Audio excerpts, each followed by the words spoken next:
Dr. Boachi must be extremely careful. Stretching it by even a millimeter could cause irreversible damage. So one of the things that we talked about it was general chemistry. I think that's when we talked about that. Does anyone here do woodworking?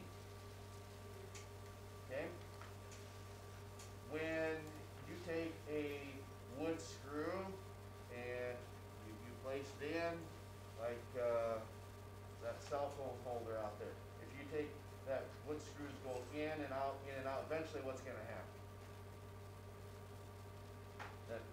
That hole is going to be too big for that of the wood screw itself. So, or if you put too much stress on there, okay,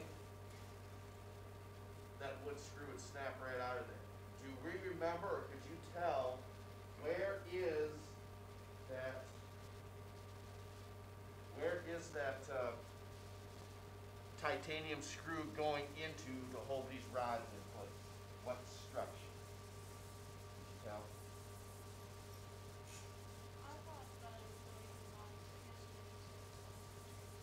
I think it's going into the transverse process.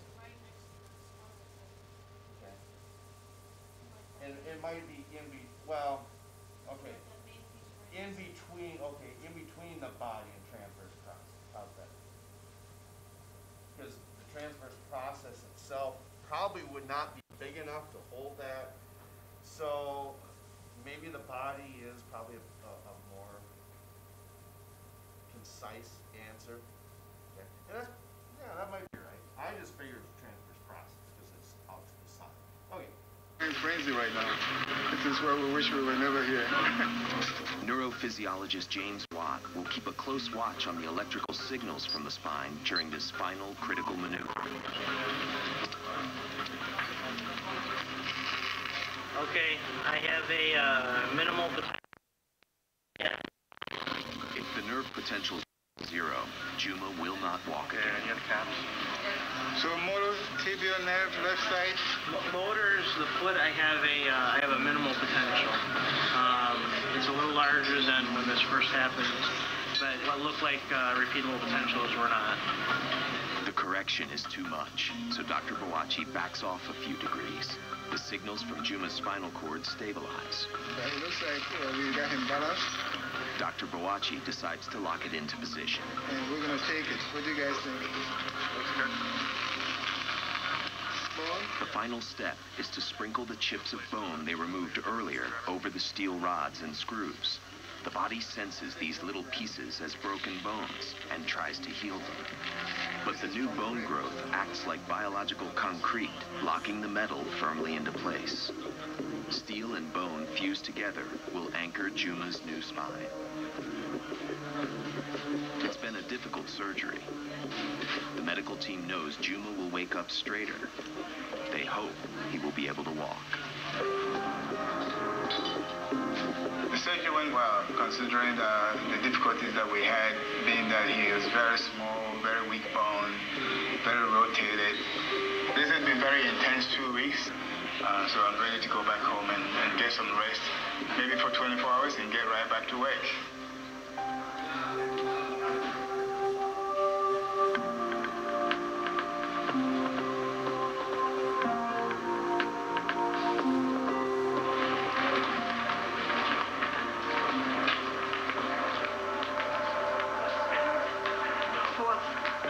Dr. Boachi's next patient is Margaret Torreson. The family puts a brave face on the grueling ordeal ahead. Having my friends and family makes it a lot easier. I feel like I have a lot of support. Are you worried about the IV? What do you think? Yeah. You think? Will you walk me into the OR? I sure will. I have my hat. Because Daddy doesn't fit into the scrub. Okay. You sit I got my little booties, and we got our matching hats on. I guess you only get designer ones when you're in the OR. Margaret will have to endure not one, but 2 major incisions if Dr. Boachi is to fix her spine. Juma Jenda's surgery was brutal, but this one will be worse.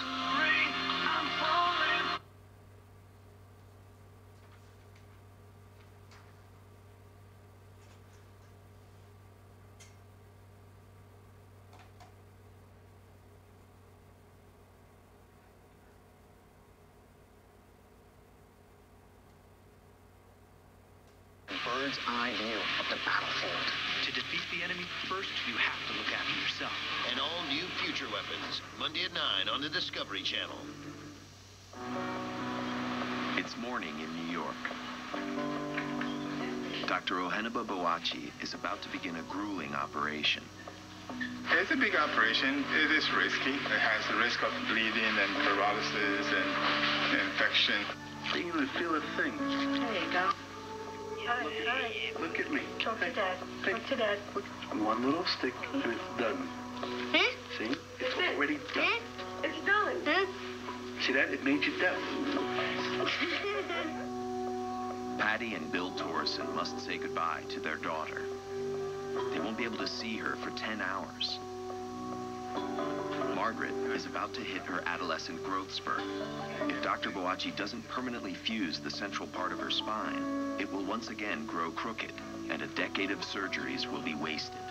She's attained as much growth as she's going to get from the program. Spine is beginning to get stiff, and any further growth will cause her to twist and turn, and will be difficult to control. So we're going to just do the entire fusion.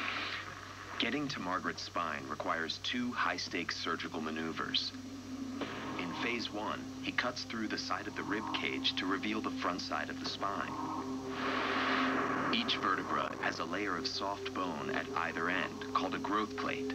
To stop this section of Margaret's spine from growing, he has to cut out these plates.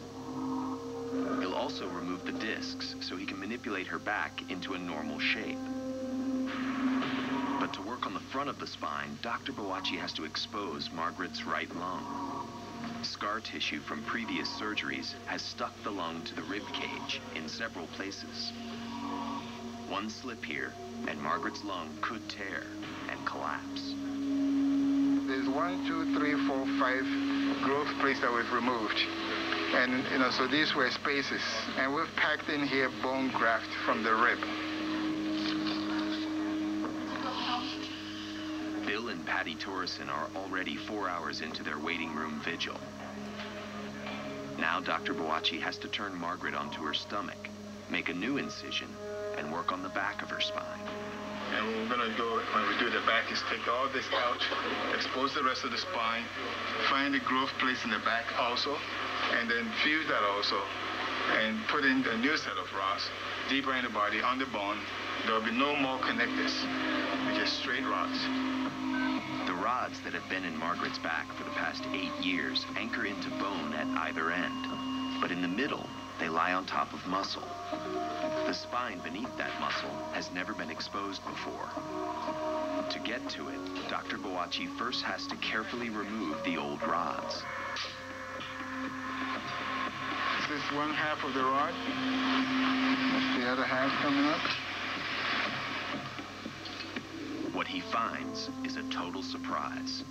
The vertebrae in the central part of Margaret Torreson's spine have become welded into a single solid piece of bone. But this fused portion of Margaret's spine is curved to one side. To straighten this curved section, he cuts out the hardened discs and growth plates. This makes the spine more flexible. He carves 2 small holes through the vertebrae and feeds in titanium wires. When tied to the rods and tightened, they pull Margaret's spine straight. Finally, Dr. Boakye adjusts the rods that will give Margaret's spine the shape it will have for the rest of her life. This will not grow any longer. Hair growth is above and below. After 2 procedures in over 10 grueling hours, Margaret's surgery is finished. Long day. Well, she and I are done now. She goes on to heal from this operation. She'll be done with spine surgery. It's been a long haul for her. The Torresons hope this will be the last long day they spend in this hospital waiting room. And that Margaret will never again have to suffer a surgery as punishing as this. Only time will tell how well Margaret recovers.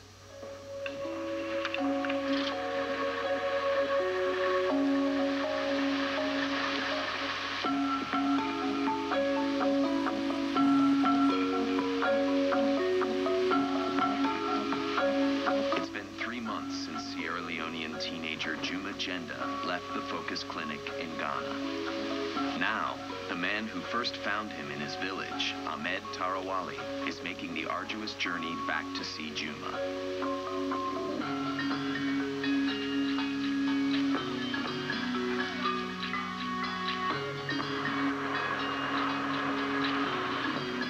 He has no idea whether he will find him walking tall or crippled by paralysis.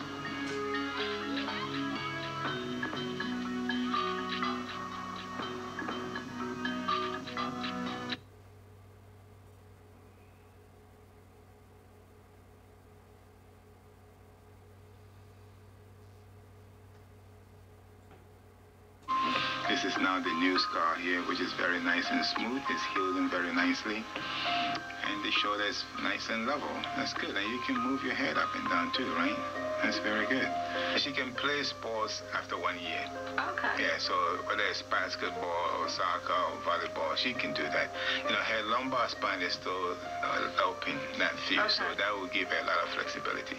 Do I have to wear a brace anymore, though? You don't have to wear a brace anymore. She's excited. She really is. She wants to go shopping for clothes. She wants to, you know, get the cool clothes that she couldn't wear with the brace. Though the central part of Margaret's spine is fused, she will still be able to grow to a normal height. Her neck was infused, her lumbar spine was infused, so those areas will provide her with some growth in trunk height. And then her legs. Mom is 5 feet. See, that's her goal, get to mom's height. The rest is high heels. I have really long legs. My dad said I'm going to be a giraffe. A long neck, long arms, and long legs.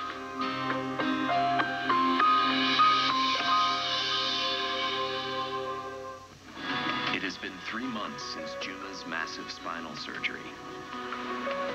His caretaker during the procedure, Ahmed Tarawali, is heading back.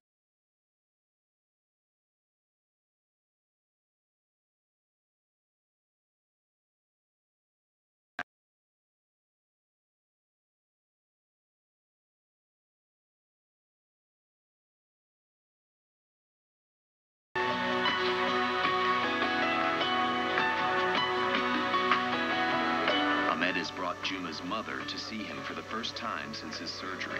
My son, how are you doing?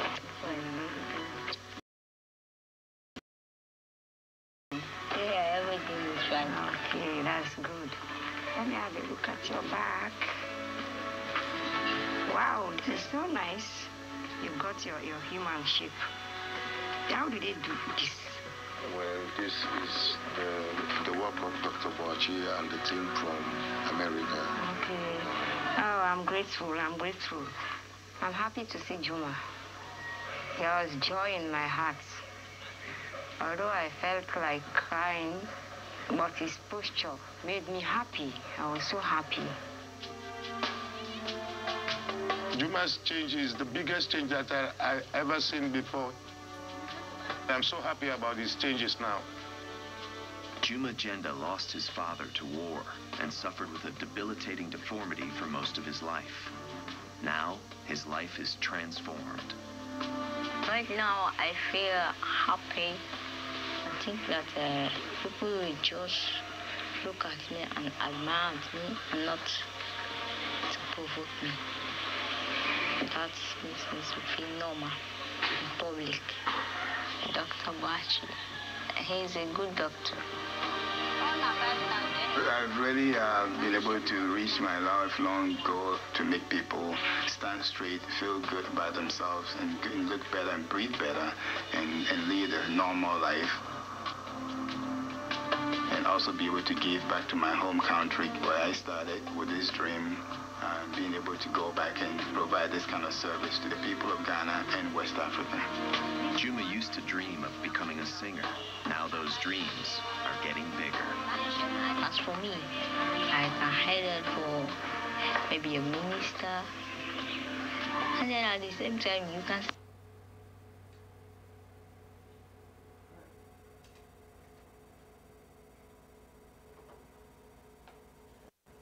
Okay, so don't forget diagram quiz tomorrow. I'll have some papers for you to work on. What did I say? I said tomorrow. Did I hit? have some papers for you to work on tomorrow. Isn't that what I said? No, you say quiz tomorrow. Oh, okay. Well, you get the idea. Okay, very good. So we will catch up to you next time.